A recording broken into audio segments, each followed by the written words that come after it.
Hey guys, and welcome to Pro Wrestling Unlimited. There were discussions in WWE about AJ Styles not being allowed to use the Styles Clash as his finisher, with Vince McMahon wanting to be extra cautious after finding out that Yoshitatsu broke his neck due to taking this move incorrectly. Styles did end up using the Clash to defeat Curtis Axel on his first ever match on SmackDown, but the decision to use the Calf Crusher going forward was made after that. Styles hadn't teased and used the move after being told to use the Crusher, but Chris Jericho reportedly wanted the Clash included in their pay-per-view match.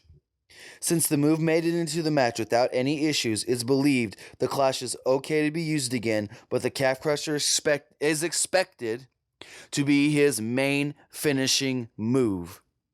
I don't like this at all. What do you think of when you think of AJ Styles winning a match?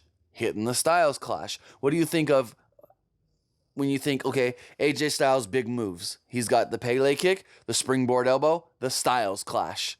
Not many people think of AJ Styles using the Calf Crusher or Calf Killer as he called it in Japan.